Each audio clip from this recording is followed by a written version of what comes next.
वृंदावन एक ऐसी जगह जिसके बारे में आपने ज़रूर सुना होगा या आप वहाँ पर गए भी होंगे। वृंदावन में श्री कृष्ण की कई लीलाएं रहीं जिसने सभी का मन मोह लिया था। और आज भी वृंदावन में कुछ ऐसे संकेत पाए जाते हैं जिनसे श्री कृष्ण के अस्तित्व का आभास होता है।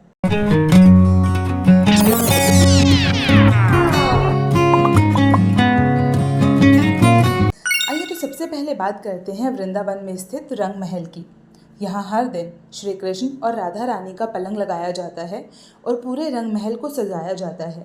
राधा रानी जी का श्रृंगार सामान रखने के बाद मंदिर के दरवाजे बंद कर दिए जाते हैं और जब सुबह दरवाजे खोले जाते हैं तो सारा सामान अस्त व्यस्त मिलता है। मान्यता है कि रात में राधा कृष्ण आकर इस सामान का उपयोग करते हैं।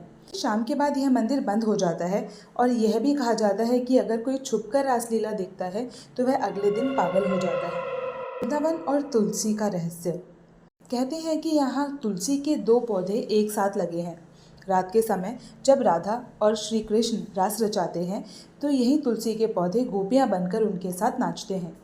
कहते हैं कि इन तुलसी का एक भी पत्ता यहाँ से कोई नहीं ले जा सकता।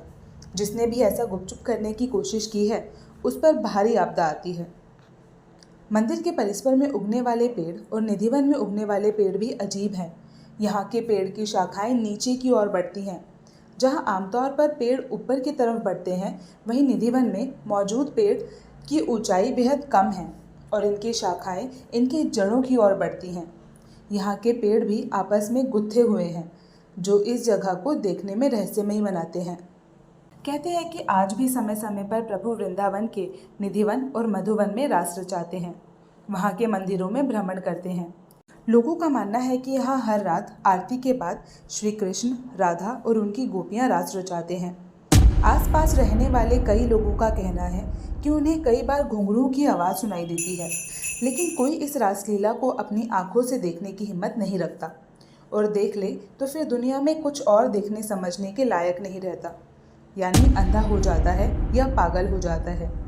इसीलिए अब निधिवन के दरवाजे शाम 7 बजे तक बंद कर दिए जाते हैं। इसके अलावा और भी कई ऐसी घटनाएं हैं जो वृंदावन में श्री कृष्ण के अस्तित्व को दिखाती हैं। तो क्या आप कभी वृंदावन गए हैं या जाना चाहते हैं? कमेंट में ज़रूर बताएं। राधे राधे।